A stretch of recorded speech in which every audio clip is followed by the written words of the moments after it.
Magandang umaga po sa bawat isa.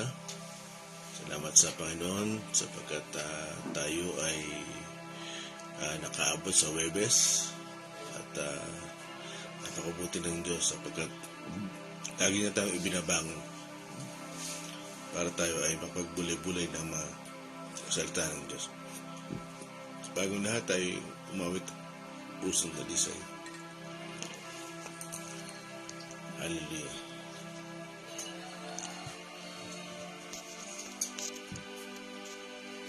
Pusong dalisay ang aking nain na ikay, O Diyos, para sa akin. Pusong dalisay ang aking nain na ikay, O Diyos, para sa aking isang pusong tapat. Hallelujah. Isang pusong tapat na sa'yo'y nagmamahal. Isang pusong sa'yo walang alinlangan.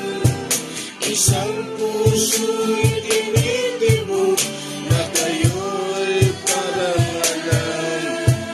Ano ko'y pagpupuri sa'yo lamang. Jesus, mula sa umpisa, pusong dalisay. Pusong dalisay ang aking nais. Daligay, O Diyos, para sa akin. Pusong dalisay ang aking nais. Daligay, O Diyos, para sa akin. Isang pusong tapat na sa'yo'y nagmamahal. Isang pusong sa'yo walang alinlangan. Isang pusong itinitibok na kayo'y paralan. Ano ko'y pagpupuri sa'yo lamang.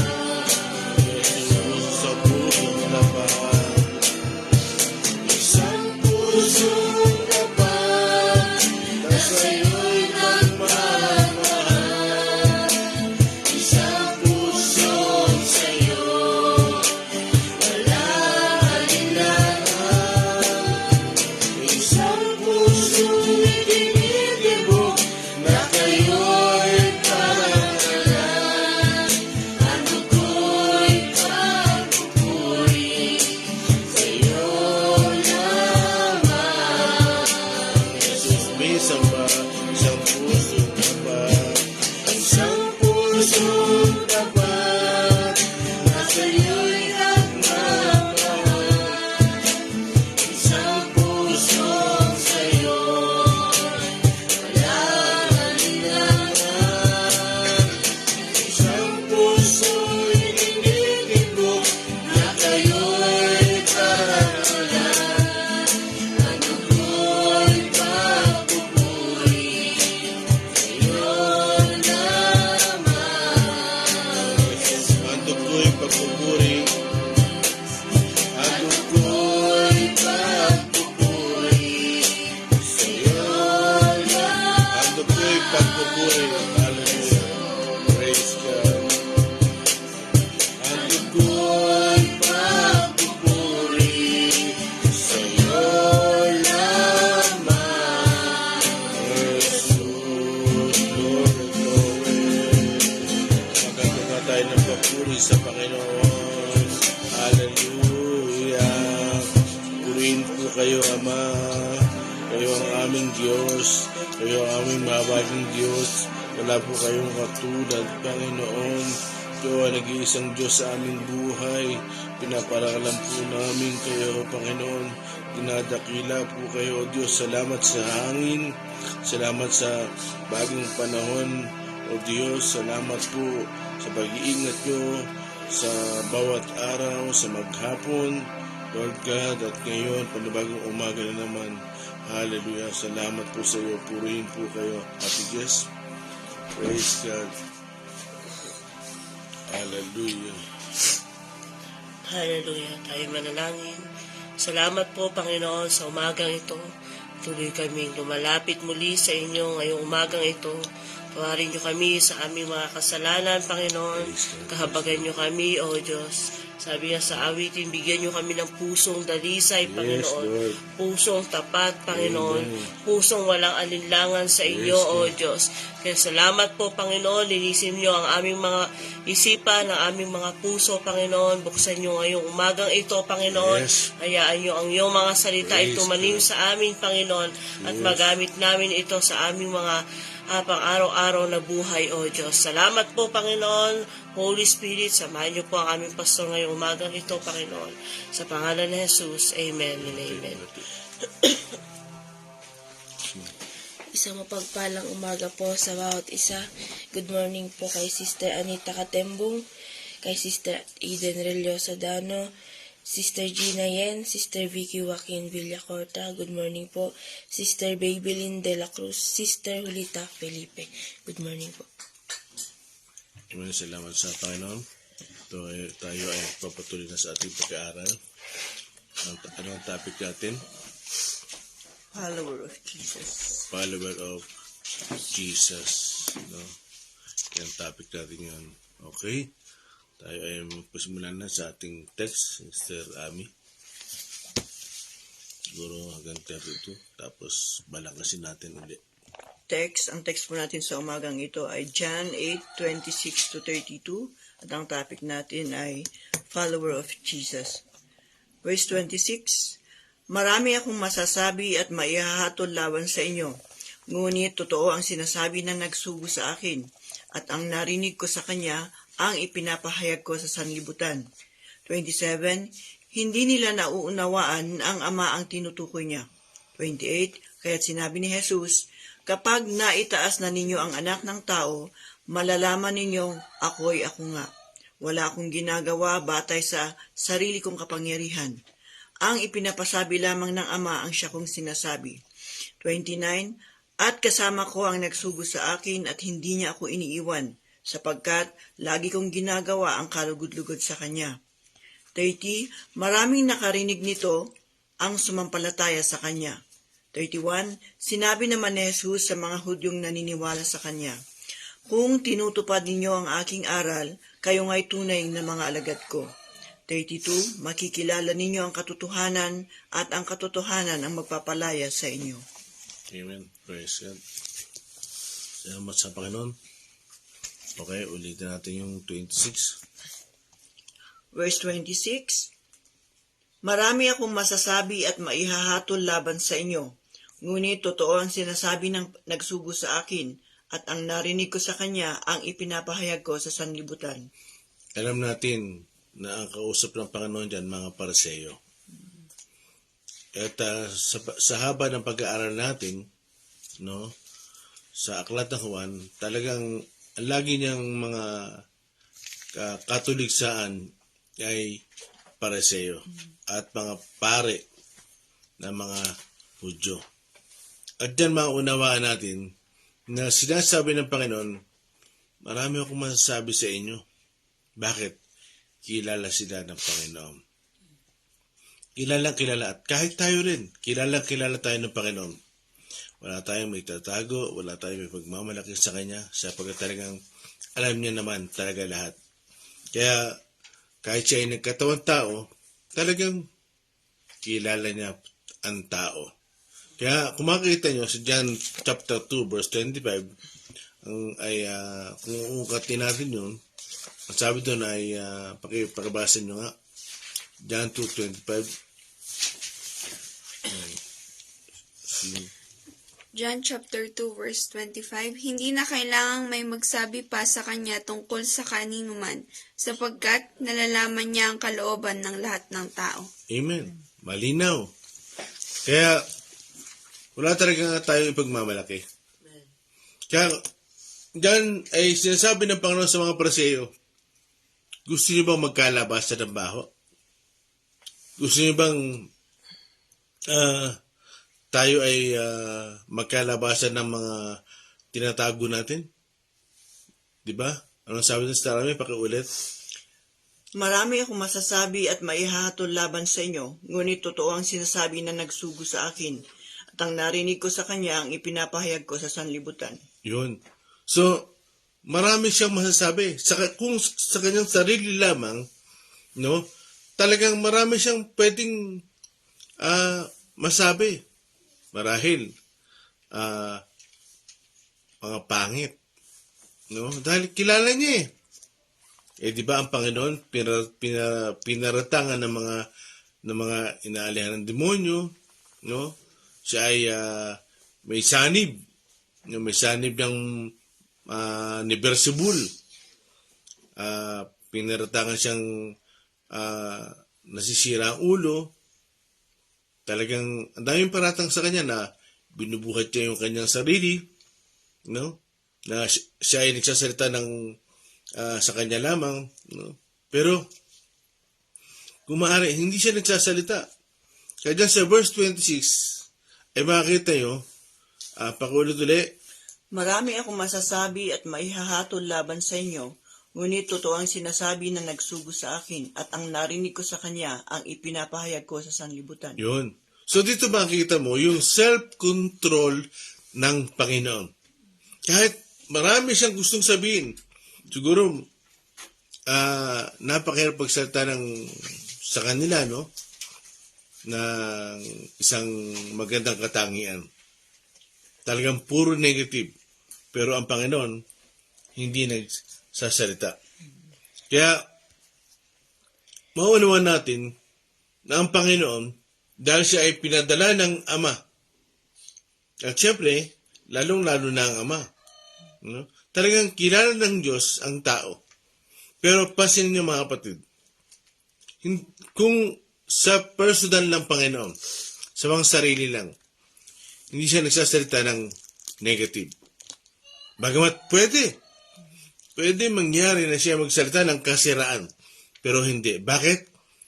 Hindi inuutos ng Ama eh. Hindi sinasabi ng Ama. Di ba kung tayo yun? Kung tayo, ang sinasabi ng mga pangit, ng negative, hindi ako papayag dyan. Mas marami akong masasabi sa inyo. Malinaw ang sabi ng Panginoon, kung ano lang ang pinasasabi ng Ama, yun lang ang sinasabi niya. Diyan sa second sentence, pakiulit po sa Rami. Ngunit totoo ang sinasabi na nagsugo sa akin, at ang narinig ko sa kanya ang ipinapahayag ko sa sanlibutan. Yun, hindi siya umaalis doon. Kung ano lang ang pinasasabi ng Ama, walang dagdag. Tuloy-tuloy lang kung ano yung mission natin dalawa. Doon lang tayo. Oo, sige, marami ka nakikitang pangit, pero hindi yan ang pinapagawa ko sa'yo.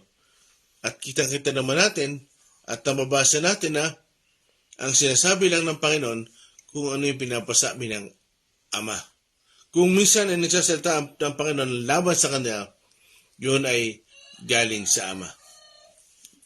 Hindi nagsasalita ang Panginoon na sa Kanyang sarili lamang. Kasi bakit? Lagi niyang sinasabi yung pinapasabi ng Ama. Yun lang. Talagang kita-kita natin dito na yung Kanyang pagpipigil sa sarili. Sabi ko nga sa inyo, yung ang lahat ng Kristiyano, ina-apply ang bunga ng Espiritu. Kasi ang gusto ng mga Kristiyano, puro gift, yung himala, no? Miracle. Yun ang mga gusto eh. Pero minsan kasi ang nakakaligtaan natin, yung fruit, di ba sinasabi ko nga sa inyo, ano ba mahalaga? Fruit o gift? Yung fruit. Kasi, yun ang nakakalimutan lagi eh. Na isa sa tabi eh. Doon tayo nakapokus sa gift. Yung gift talagang dumarating yan. Binibigay ng Diyos yan sa atin. Bakit? Magagamit natin yan sa ating paglilingkod. Pero kung meron man tayong pinaka-effective para makahikayat ng kaluluwa, ang totoo ko, alam nyo kung ano? Fruit. Bunga. Na pagpapakita ng karakter ng isang tunay na mananampalataya. Kaso 27, Sister Rami, 27, hindi nila nauunawaan ang Ama ang tinutukoy niya. yun. Hindi na naunawaan na lahat ng mga sinasabi ng Panginoon, laging sa Ama. Hindi niya kinakalimutan yung bilin. Lagi siyang nakasentro sa Ama. Lagi siyang nakatingin sa Ama. Looking unto the Father. Laging sa Ama. Di ba? Laging sinasabi ng Panginoon, looking unto Jesus. Sa atin. Si Jesus, laging sa Ama nakatingin.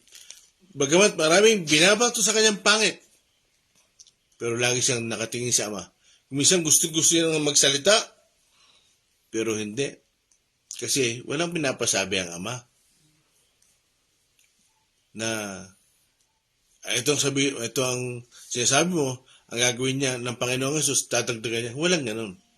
Kung ano yung eksakto lang, doon lang. Hindi siya maalis doon. Naanuhan niyo ba yun? Bilang isang isinugo, Misaya, pinadala ng Ama, kung ano lang. Siyempre, ang Panginoon, nung nandito sa lupa, talaga nakatunin lagi siya sa Ama. Talagang every time nagtatanong siya, di ba tuwing gabi nga nagpe-pray siya? Madaling araw nagpe-pray siya? Bakit? Siyempre para minsan kasi hindi siya makalimot. Tayo, kung minsan nakakalimot pa nga tayo eh. Pero ang Panginoon talagang pinakita niya sa atin na siya at ang Ama talagang iisa. Ang Panginoong Jesus laging nakatuon sa Ama.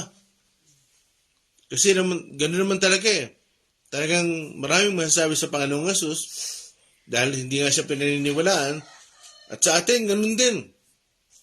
Minsan, marami nakatingin sa ating mga tao. Tingnan nyo ating kamalian. Alam nyo ba yung isang mananampalataya? Sabi isang mananampalataya o Kristiyano na naghahanap lagi ng mali ng pastor, mali ng kapatiran, yung ganung karakter, hindi maganda yun. Ang totoo nga, sabi sa Bible, masamang tao yun eh. Yung naghahanap ka lagi ng mali, yung pagkukulang, ano yun? Masama yun. Kasi bakit? Parang ikaw lang ang tama eh. Ikaw lang ang tama na parang ikaw lang ang hindi nagkakamali eh. Kaya dyan, pinakita ng Panginoon yung pagpipigil sa sarili. Talagang yung, diba, laging usapan nga namin ni Sir Paul, yung kagat dila. Yung talagang, kung minsan gusto mo na magsalita, talagang gusto mo nang pakwalan yung sarili mo. Diba? Pero, sabi nga namin ni Sir Paul, kagat dila. Kaya, minsan, siyempre, lalong-lalo na nung ako ay bago-bago, talagang hindi ko masasabing perfecto na ako ngayon, pero talagang sinisikap ko. Bagamat talagang minsan ay talagang nakakalimot ka minsan, talagang, pero sinisikap ko na talagang yung pananahimik, gusto mo na magsalita, pero tahimik, kagat dila. Sabi nga, pag halimbawa gusto mo na magsalita, ibuon mo pa yung ngipin mo. Kung talagang hindi mo na kaya pigilan, ibuon mo pa yung ngipin mo sa dila mo. Para makita mo lang na mapigil mo lang yung sarili mo. Amen? Kaya, anong sabi ng Panginoon sa 26? Marami akong masasabi sa inyo. Pakibasa ulit sa namin. Marami akong masasabi at maihahatol laban sa inyo, ngunit totoo ang sinasabi na nagsugo sa akin. at ang narinig ko sa kanya ang ipinapahayag ko sa sanlibutan. Yun. Ang Diyos maraming nasasabi sa atin. Kaya, pero sabi nga ng Panginoong Jesus, doon lang siya sa pinasasabi ng Ama. 28, Sister Ami. Kaya't sinabi ni Jesus, kapag naitaas na ninyo ang anak ng tao, malalaman ninyong ako'y ako nga. Wala akong ginagawa batay sa sarili kong kapangyarihan.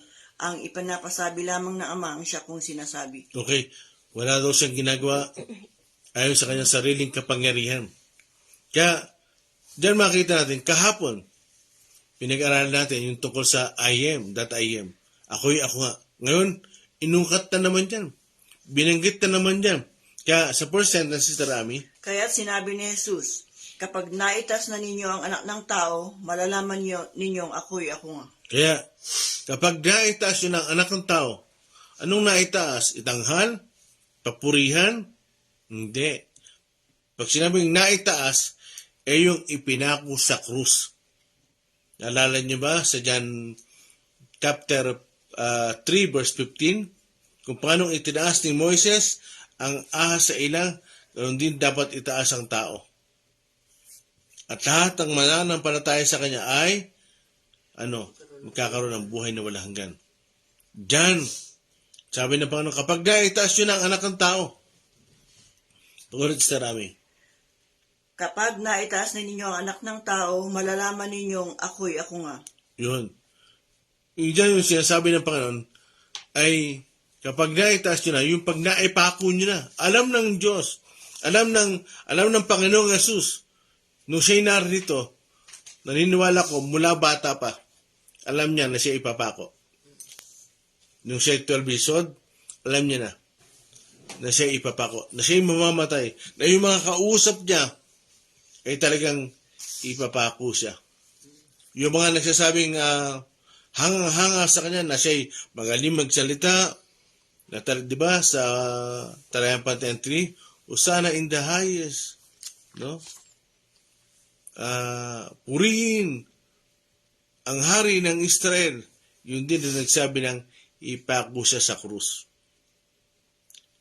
Panandalian lang yun, mabilisan lang yun. Kaya, diyan makita natin sa talatang yan, ang sabi, pag naitaas nyo na ang anak ng tao, pakulit para sigurado. Kapag naitaas na ninyo ang anak ng tao, malalaman ninyong ako'y ako nga. Yun, malalaman nyo na ako'y ako nga. Tingnan nyo Pangalawang, ako'y ako nga. Di ba sabi ko nga kahapon, yung I am that I am, talagang inaangkin niya ng Panginoon. Sa Old Testament pa lang, di ba, na yung mga nagligtas, yung mga Israelita na inilabas sa Ehipto, sino naglabas sa kanila? Ako'y ako nga. Sino daw yun? Si Yahweh. Kaya, dahil makita nyo, na pag naitaas nyo na, ibig sabihin, pag naipako nyo na, kasi nagkatawan nga Nagkatawan ang salita, nagkatawan ng Panginoong Yesus. Yung talagang nagpalabas sa kanila sa Ehipto, nagkatawang tao. Basta sabi ko nga sa inyo, yung Yahweh, pangalan ng Diyos. Pwedeng angkinin niya ng Ama, pwedeng angkinin niya ng Panginoong Yesus, ng Anak, pwedeng angkinin niya ng Holy Spirit. Bakit? Iisa silang Diyos. Kasi ang Yahweh, YHWH, ay pangalan ng Diyos. Naunawaan? So dito, bakita nyo, pag sinabing Yahweh, Almighty God, pangalan ng Diyos yun. Kaya, alam natin na ang Panginoon ay bumaba. Dahil sabi nga sa Exodus, kung hindi ako nagkakamali, chapter 3, verse 6, na siya ay bumaba mula sa langit para iligtas yung kanyang bayan. Kagaya ng Panginoong Jesus, sabi niya rin, siya ay bumaba mula sa langit, di ba? Para iligtas din ng kanyang bayan. Kaya, nakita natin, pag naitaas na raw ang anak ng tao, malalaman nyo na ako'y ako. Ano ibig sabihin? Yung Diyos na nagkatawang tao. Makakaunawa sila. Naalala ko noong nakapako na ang Panginoon, merong isa nagsabi, dahil kumulog malakas Sabi nung isang tao, ng mga tao pala, habang nakapako ang Panginoon, dahil kumulog na napakalakas, dumilim. Ito nga ang anak ng Diyos. Ito nga ang anak ng Diyos. Bakit? Napakadilim. Anong oras pa lang nun? 3:00. Dumilim. Kumulog na napakalakas. Nalaman ng mga tao, yung si ako'y ako nga, ipinako nila. Naunuan, nalaman ng mga tao na yung nakapako sa Diyos, nagkatawang tao. Sa krus. Ha? Yung nagkatawang tao, yun ang napako sa krus. Malinaw? Kasi baka namamali ako sa salita ko Yung nakapako sa krus, yung itinaas. No? Yung itinanghal, itinaas. Malaman niyo raw na ako'y ako nga. Ibig sabihin, malaman nilang nagkatawang tao. Malalaman nila na yung ako'y ako nga, yung Almighty God. No, kasi hindi kinikilala ang Panginoon Almighty God Yung iba kinikilala lang na Mighty God. Malalaman nila na, anak ng Diyos. Ito nga yun. Amen? Amen. Kaya yung ako'y ako nga, sabi ko nga sa inyo, ay pangalawang beses yan na talagang nakita nyo, yan ay ang Panginoon. Kaya pakulit mo lang 28 sabi. Kaya sinabi ni Jesus, kapag naitaas na ninyo ang anak ng tao, malalaman ninyong ako'y ako nga. Wala akong ginagawa batay sa sarili kong kapangyarihan. Ang ipinapasabi lamang ng Ama ang siya kong sinasabi. Yun. Kaya, dito maunawaan natin, nung ang Panginoong Jesus na dito, talagang mula pa sa umpisa, talagang bago pa lang siya bumaba sa langit, marahil sa aking pananaw, tapos na lahat ang usapin. Baba ka para mamatay. Baba ka para iligtas mo ang sangkatauhan. At totoo nga naman, iniligtas niya ang sangkatauhan. Ipinako nila. Okay, next verse. 29 ng John 8. At kasama ko ang nagsugo sa akin at hindi niya ako iniiwan sapagkat lagi kong ginagawa ang kalugod-lugod sa kanya. Kaya nung nandito ang Panginoon, talagang ipinakita niya na kasama niya ang Ama. Habang siya ay tinutuligsan ng mga Pariseo, kasama niya ang Ama in the Spirit. Kasama niya ang Ama. Tayo ganoon din. Tayo, sa pangaral natin, kasama natin ang Panginoon. Bakit? Sinabi niya yan Sinabi niya sa Matthew 28, verse 20, na hanggang sa dulo ng daigdig, kasama ninyo ako. At yun ang pangako ng Diyos. At yan din ang sinasabi ng Panginoong Jesus, kasama niya ang Ama. Pakiulit ko yung verse, tarami. At kasama ko ang nagsugo sa akin at hindi niya ako iniiwan. Yun. Hindi niya ako iniiwan. Now, saan lang siya iniwan ng Ama? Saan? Sa krus ng Kalbaryo. Nalala niyo ba yung sinasabing, yung talatang, Eli, Eli, laba sabachthani? Diyos ko, bakit mo ko pinabayaan? Doon lang. Doon lang siya iniwan ng Ama. Doon lang siya pinabayaan ng Ama. Bakit? Nung nakapako na siya sa krus ng Kalbaryo, iniwan siya. Yung pagkakataon na yun, masakit sa Ama na makita niya yung kanyang anak, iyan na, naging handog na, naganap na, naging handog na. Bakit? Diba sa John 1:29? Siya ang kordero ng Diyos na nag-aalis ang kasalanan ng sanlibutan. Yun ang mission nila Yung alasin yung kasalanan ng sanlibutan. Yun lang, yung time na yun. Talagang iniwan siya ng ama. Talagang nanahimik ang ama. Hindi ko alam. Ako kasi ama ko eh. Ama ko eh.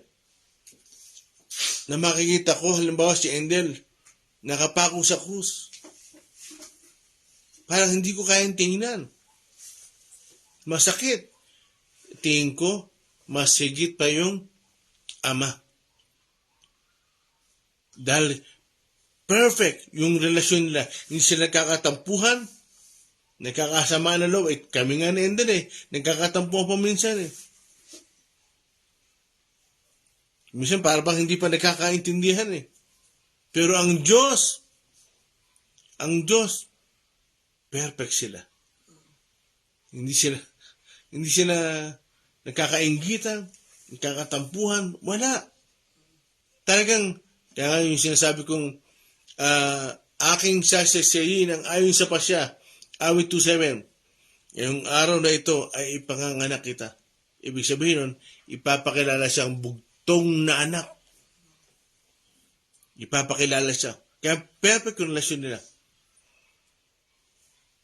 Kaya, nung nakapako ang Panginoon, doon lang talagang nasabi ng Panginoon, Ama, bakit mo ko pinabayaan? Nanuan? Doon lang. Okay, anong basta 30 to 32. Starami, puka doon. John 8:30 to 32. Maraming nakarinig nito ang sumampalataya sa kanya. 31, sinabi naman ni Jesus sa mga Hudyong naniniwala sa kanya, kung tinutupad ninyo ang aking aral, kayo nga'y tunay na mga alagad ko. 32, makikilala ninyo ang katotohanan, at ang katotohanan ang magpapalaya sa inyo. Yun. So, dito, ulitin mo sa verse 30. 30, maraming nakarinig nito ang sumampalataya sa kanya. Yun. So, pagkatapos sabihin ng Panginoon na, yung 29, no, wala akong ginagawa. Yun lamang pinasabi ng Ama ang ginagawa ko. Yung kaluguran ng Ama, yun lang ang ginagawa ko. Pakiulit yung 29. At kasama ko ang nagsugo sa akin at hindi niya ako iniiwan sapagkat lagi kong ginagawa ang kalugod-lugod sa kanya. Yun. Kaya, pagkatapos niya magsalita niyan, kaya nung sinabi na, pag na ay tanghal nyo na, yung anak ng tao, malalaman yung ako'y ako nga. At ano po sabi doon? Ano sabi doon sa second sentence? Sapagkat lagi kong ginagawa ang kalugod-lugod sa kanya. Yun, lagi kong ginagawa yung kalugod-lugod sa kanya. Importante yun, yung kalugod-lugod. Ano sabi sa 30? Maraming Nakarinig nito at sumampalataya sa kanya. Maraming nakarinig nito at sumampalataya sa kanya. Now, sa verse 31, Sinabi naman ni Jesus sa mga Hudyong naniniwala sa kanya, kung tinutupad ninyo ang aking aral, kayo nga'y tunay na mga alagad ko. yun. Kung tinutupad ninyo ang aking aral, ibig sabihin, maraming naniwala sa Panginoon nung siya nagsasalita. Yung time na yan, maraming sumampalataya. Pero, kailangan nating maintindihan. Sa verse 31, pakiulit. Sinabi naman ni Jesus sa mga Hudyong naniniwala sa kanya, kung tinutupad ninyo ang aking aral, kayo nga'y tunay na mga alagad ko. Kung tinutupad ninyo yung aking aral, kayo nga'y mga alagad ko. So, sa verse 30, maraming naniwala. Maraming sumampalataya. Pero iba pala yung sumasampalataya doon sa mga tagasunod. Anong ibig sabihin ng tagasunod? Disciple. Di ba? Tinatawag tayong Kristiyano. Anong ibig sabihin ng Kristiyano? Tagasunod ni Kristo. Kaya, dahil sinabi ng Panginoon, kung tinutupad nyo nga yung aking aral. So, ibig sabihin, kailangan tuparin yung aral. Hindi basta nangaral ka lang, pero hindi mo lang tinutupad. Ba, ano yung kinukot natin dati? Practice what you preach. Kaya kung tinutupad nyo raw yung yung aral, kayo nga'y mga alagad ko. So yung mga yung mga nanampalatayang Hudyo, sabi ko nga, hindi ito pang matagalan marahil. Dahil iba yung naniniwala, iba yung sumasampalataya, pero iba yung tagasunod ng Panginoon. So, ikot natin yung John chapter 15 verse 4 to 5. 4 and 5. John chapter 15 verse 4 to 5. Manatili kayo sa akin at mananatili din ako sa inyo. Hindi magbubunga ang sangang hindi nananatili sa puno. Gayon din naman, hindi kayo magbubunga kung hindi kayo mananatili sa akin. 5. Ako nga ang puno ng ubas at kayo ang mga sanga. Ang nananatili sa akin at ako sa kanya. Okay. Ang siyang nagbubunga ng sagana sapagkat wala kayong magagawa kung kayo'y hiwalay sa akin. Okay. So dito, maraming naniwalang Hudyo, sumampalataya. Minsan kasi, maraming naniniwala lang for 2 hours. No? Yung halimbawa, 1 buwan, 2 buwan, paniwala lang sa'yo, 2 buwan, o 1 taon, di ba? Tapos, agad doon lang, wala na. Nawala na. Pero ang sabi ng Panginoon, kung nananatili kayo sa akin, ano sabi ng Daniel? Kung nananatili kayo sa akin, Mananatili din ako sa iyo. mananatili din ako sa inyo. Kung mananatili kayo sa akin, mananatili din ako sa inyo. So yung mga sumasampalatayang Hudyo, makita nyo, talagang parang hindi pa bilib ang Panginoon. Bakit? Kasi alam ng Panginoon. Alam ng Panginoon at kilala sila ng Panginoon. At marahil, nanampalataya nga sila, pero tingnan nyo ang sagot ng Panginoon. Kung totoo kayong mga alagad ko, tutuparin ninyo ang mga salita ko. Tutuparin ninyo. Yung pala yung basihan.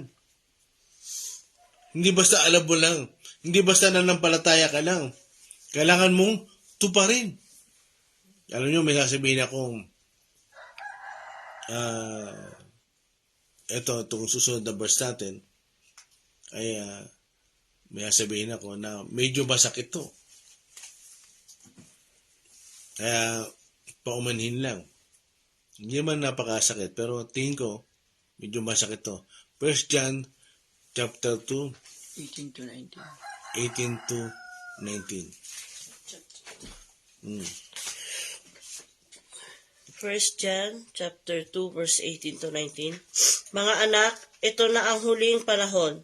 Tulad ng inyong narinig, darating ang Antikristo. Ngayon nga'y marami nang lumilitaw na mga Antikristo, kaya't alam nating malapit na ang wakas. 19. Kahit na sila'y mga dati nating kasamahan, ang mga taong iyon ay hindi natin tunay na kasama. Sapagkat kung sila'y tunay na atin, nananatili sana silang kasama natin. Ngunit umalis sila, kaya't maliwanag na silang lahat ay hindi tunay na atin. Amen. Okay, ano sabi sa verse 18? Ngayon nga, nasa mga huling panahon na tayo. Mga anak, nasa huling panahon na tayo. Bakit? Ano raw? Lalabas ang Antikristo. Alam natin, sa huling panahon, merong tunay na Antikristo na lalabas. Talagang i-inspire siya ni Satan na dayain ang mga bansa. Alam natin. Pero sabi ni John, marami na raw lumalabas na mga Antikristo. So, hindi pa lumalabas yung tunay na Antikristo, yung talagang nag-iisa na Antichrist. Meron na raw mga, pakulit mga sa 19. Mga anak, ito nga ang huling panahon tulad ng inyong narinig. Darating na ang Antikristo, ngayon nga'y marami nang lumilitaw na mga Antikristo, kaya't alam nating malapit na ang wakas. 19. ay kahit na sila'y mga dati nating kasamahan, ang mga taong iyon ay hindi natin tunay na kasama. Sapagkat kung sila'y tunay na atin, nananatili na silang kasama natin. Ngunit umalis sila, kaya't maliwanag na silang lahat ay hindi tunay na atin. Yun. So, sino raw yun? Yung mga dating lang kasamahan. Ibig sabihin pala, yung mga kasamahan nila dati, no? At tumalikod, ang tawag nila, Antikristo. Antichrist. Bakit? Nakasama nila eh. Kaya sabi ng Panginoon dyan sa ating talata, sa ating teksto, sa John chapter 8 verse 31, no? Kung totoo nga kayong mga alagad, tuto pa rin ninyo yung mga salita ko. 31. 31. Ano ba binanggit ko? 30. 30? Makikita natin yan. Ano ba binanggit ko, Sing? 31 ang binanggit ko. Kaya, di ba, kita natin, kung totoo, kung nga kayong mga alagad, tuto pa rin nyo yung mga salita ko, mga aral ko. Kasi, maraming sumampalataya sa verse 30. Maraming sumampalataya. Siguro, baka 2 oras na silang naniwala, o 2 buwan, o 1 taon, pero ano nangyari? Tumalikod. Kaya sa verse 19 ng 1 John chapter 2 verse 19, ano sabi diyan? Dati silang mga kasama. Ano, ulitin natin yung 18, Ate Jess. 18? Sige, pakulit mo. Diyan ka muna. 18. Mga anak, ito na ang huling panahon. Tulad ng inyong narinig, darating ang Antikristo. Ngayon nga'y marami nang lumilitaw na mga Antikristo, kaya't alam nating malapit na ang wakas. Okay, post lang ha. So, sa mga huling araw, darating daw. So, hindi pa natin nakikita yung leader, no, ng Antichrist, yung i-inspire ni Satan. Pero, subalit, may mga Antikristo na, mga, plural, mga. Kasi nga, yung talagang leader, singular yun. Pero yung mga, plural, marami yun. At ngayon na nga, sino daw yun? Sa 19. Balangkasin natin yan, 19. Kahit na sila'y mga dati nating kasamahan, ang mga taong iyon ay hindi natin tunay na kasama. Yun, post lang. So, dati nilang kasamahan. Dating mananampalataya. Yun ang tawag nila sa mga Antichrist, dating kasamahan. Tuloy, second sentence. Sapagkat kung sila'y tunay na atin, nananatili sana silang kasama natin. Yun. Ngunit umalis sila, kaya't maliwanag na silang lahat ay hindi tunay na atin. Yun. So, mga dati nilang kasamahan, umalis sila, tumalikod sila, kaya anong tawag nila? Antichrist.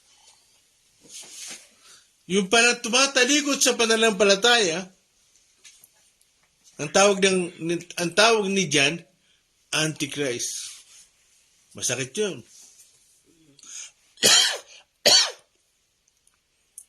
Sino nagsabi dyan? Si John. Hindi ako. Kasi baka ako sisihin nyo eh. Malinaw. Yung tumatalikod ay Antichrist. Hindi ko alam kung nagkataon lang to. Ano ang number ng Antichrist? 666. Hindi ko alam kung nagkataon lang to. Buksan natin sa John 666. Pakibasa. John 666. Hindi ko alam kung nagkataon lang to. John 6 verse 66. Mula nooy, marami sa kanyang mga alagad ang tumalikod at hindi na sumama sa kanya. Yun. Yung mga dating kasama ng Panginoon, habang siya nangangaral at nakikain ng tinapay, tumalikod. So yung mga tumatalikod pala, pag ikaw'y mananampalataya at tumalikod ka, ang tawag sa iyo ay Antikristo. Sorry for that. Malinaw. Di ba? Hindi ko alam kung nagkataon yan sa aking pag-aaral. Di ba? Kumain yan.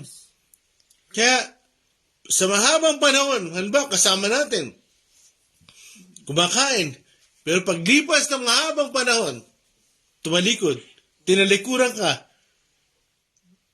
ano sabi ng Biblia? Ano sabi ni John? Antikristo na. Kuminsan nga, hindi ka na nakausap eh. Parang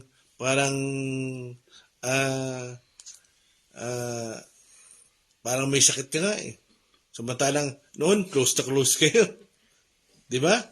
So, dyan, malinaw. So, yung mga totoong mga alagad pala.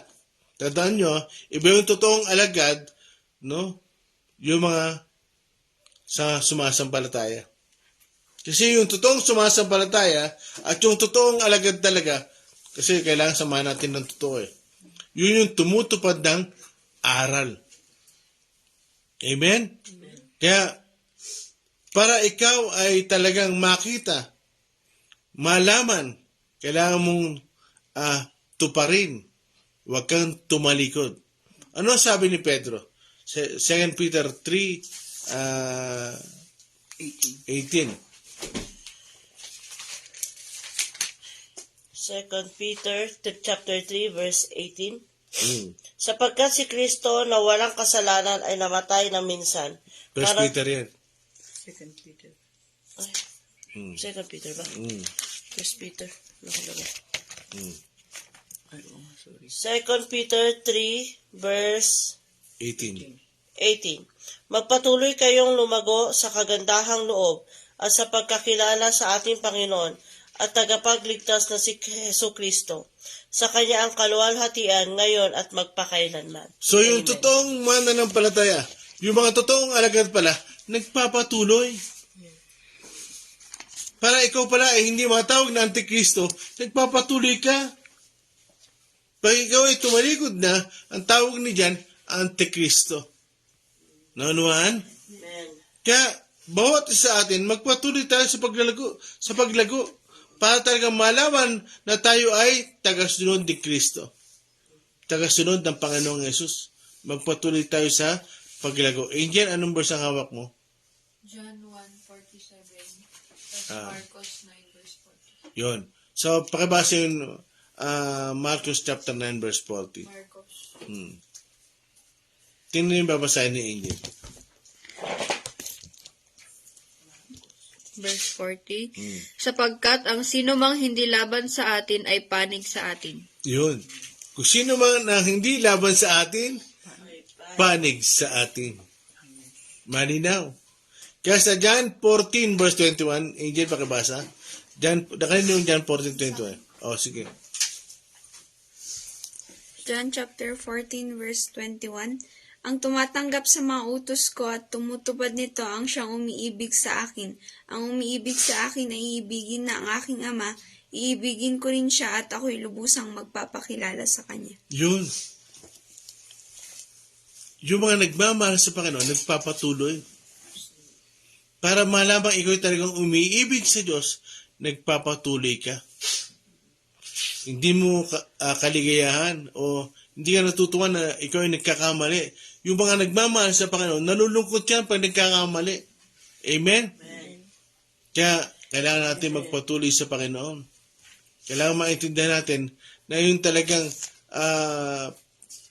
paglapit natin, pagkilala sa Panginoon, kailangan natin magpatuloy. Naalala ko yung kanta na, oh, I want to know you more.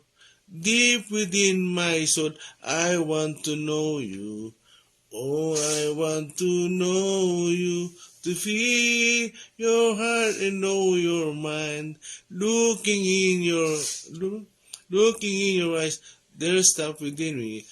Lord, I want to know you more. Yung habang nakikilala mo ang Panginoon, talagang unti-unti, no? unti-unti nagkakaroon ka ng pagbabago. Talagang kailangan natin magpatuloy. Huwag tayong matapos sa sumasampalataya lang. Huwag tayong matapos sa naniniwala naman ako sa Diyos eh. Huwag tayong matapos doon. Kailangan kung naniniwala ka, no, talagang kinikilala mo siya. Unti-unti, makikilala mo siya. Kaya, anong oras na? 53. Sa pagtatapos natin, no, anong mensahe dyan? Kailangan nating magpatuloy para tayo ay malaman na totoong alagad, totoong Kristiyano. Kailangan nating magpatuloy. Huwag nyo kakalimutan, ano ang sabi sa mga tumatalikod na dating kasamahan? Antikristo. Kaya, dyan, sa Aklat ni Juan, talagang kailangan natin lumago. Kailangan natin magpatuloy. Talagang, kung tayo ay talagang nagmamahal sa Panginoon, talagang mas ninanasa nating makilala siya. Amen? Huwag nating sayangin ang ating buhay habang tayo ay nabubuhay dito, no? Talagang mas kilalanin pa natin siya. Tayo ay magpatuloy sa paglago. Pagdating natin sa langit, yan, talagang doon tapos na yung salitang pagpapatuloy. Kasi bakit? Pagdating natin sa langit, makikita mo siya. Makikita mo talaga kung sino talaga siya. Kaya, muli awitin natin yung pusong dalisay.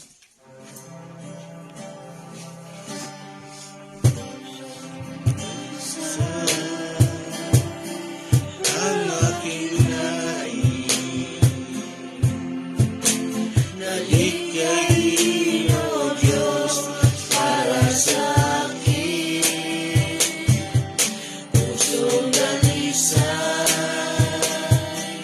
ang aking nais. Naligay, O Diyos, para sa akin. Isang pusong tapat na sa'yo'y nagmamahal.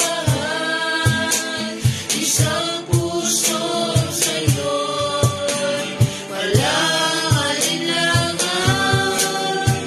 Isang pusong itinitibok na kayo'y pangalan.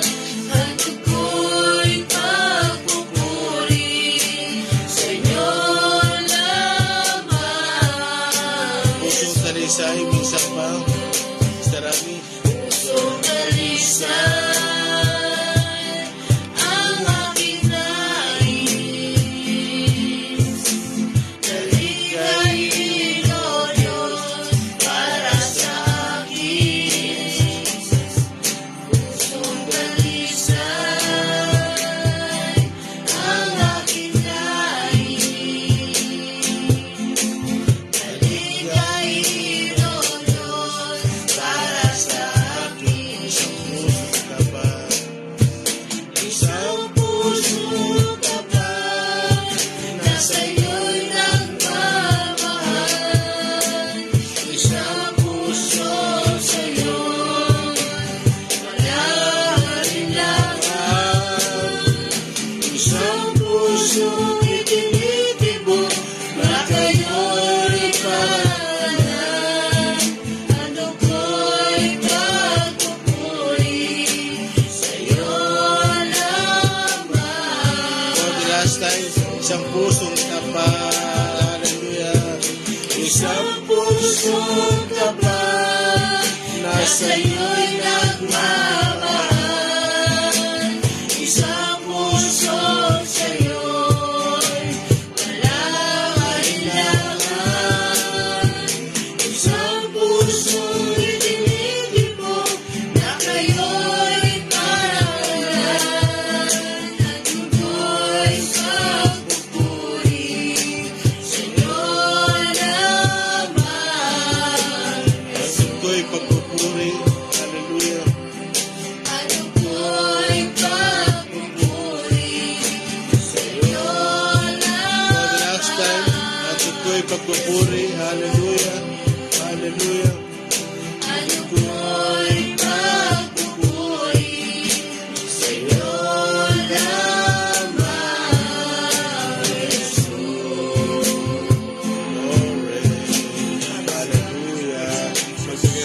tayo ng handog ng puri sa Panginoon.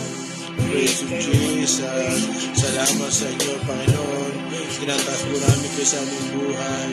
Pinaparakalan po namin kayo. Salamat sa inyong kahabagan. Wala kayong katulad ng Diyos. O, purihin po kayo, Panginoong Jesus. Dagalahin po ang inyong pangalan. Salamat sa inyong kabutihan, Panginoon. Salamat po sapagkat nanindigan kayo. Lord, nagtagumpay kayo, Panginoon. Salamat sa inyo. Kaya po ng aming napag-usapan, Panginoon. Tulungan niyo po kami na maging kagaya ninyo unti-unti. Holy Spirit, patuloy po kaming samahan. Unti-unti ay baguhin niyo po ang aming karakter, Panginoon.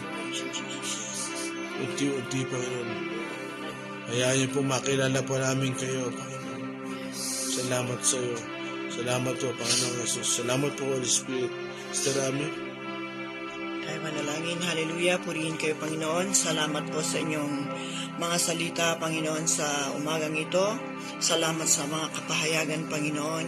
Hayaan nyo nga po, Panginoon, na habang kami po ay naglilingkod sa inyo, Panginoon, ay magiging matibay kami sa aming pananampalataya na hindi makagawa ang kaaway sa aming buhay, Panginoon. Maging tagasunod na kalugod-lugod sa inyo, Panginoon. Maging kalugod-lugod kami sa inyong harapan. Mga tagasunod, Panginoon, na kahit dadaan kami sa anumang sitwasyon, Panginoon, ay hindi sasagi sa amin, Panginoon, ang pagtalikod sa inyo, Panginoon. Dahil sino kami, Panginoon, na tatalikod pa, Panginoon, gayon nakikilala namin kayo, Panginoon, na kayo ang aming Diyos na kapagligtas, kayo ang Diyos na makapangyarihan, kayo ang Diyos na umaabot sa bawat isa sa amin, Panginoon. Kayo ang Diyos na umibig sa amin, Panginoon, na kahit minsan, na kahit isang tao dito sa mundo, dito sa lupa, Panginoon, ay walang, Panginoon, nakapagbigay ng pag-ibig na tulad ninyo, Panginoon. Salamat po, Panginoon, sa kapahayagan sa umagang ito, Panginoon. Hayaan nyo nga po, Panginoon, na maging kagamit-gamit kami, Panginoon, habang kami po ay naririto sa lupang ito, Panginoon. Lord, dalangin namin sa umagang ito, Panginoon, ang kahabagan nyo sa inyong lingkod na patuloy niyong gamitin, Panginoon, ang kanyang buhay, Panginoon, patuloy siyang pagalingin, anuman po ang karamdaman niya, Panginoon, ang kanyang paningin, ang kanyang mga sakit sa katawan, Panginoon, mula ulo hanggang paa, Panginoon. Patuloy niyo itong pagalingin, Panginoon. Hallelujah. Patuloy niyo siyang magamit, Panginoon. Lord, dalangin din namin, Panginoon, ang aming kapatid niya, si Christy de Guzman Bato, Panginoon, na may sakit na cancer, Panginoon. Itinataas namin siya sa Panginoon. Aliwin niyo siya, Panginoon. Kausapin niyo siya, Panginoon, habang siya ay nag-iisa, Panginoon. At bigyan niyo, Panginoon, ng kagalakan, Panginoon, na ang kanyang karamdaman, Panginoon, ay pagdadaanan lang niya, Panginoon. At inyong patuloy, Panginoon, na bigyan niyo siya, Panginoon, ng pangungusap, Panginoon, at kagalakan sa kanyang buhay, Panginoon. Salamat po, Panginoon. Abutin niyo siya ang kanyang mga pangailangan sa gamutan, Panginoon, at aliwin, Panginoon, ang mga taong nakapaligid sa kanya, Panginoon. Lord, salamat po, Panginoon, sa umagang ito. Salamat sa mensahe, Panginoon. Hayaan niyo nga po, Panginoon, na ito po, Panginoon, ay pagbulay-bulayan namin sa paghapon. Salamat po, Panginoon. Pinupuri ka namin sa pangalan ni Jesus. Amen. Hello po sa mga kasama po namin sa FB Live, sa mga nakasama namin sa pag-aaral ngayong umaga. Pinabati po muli namin kayo ng isang mapagpalang umaga.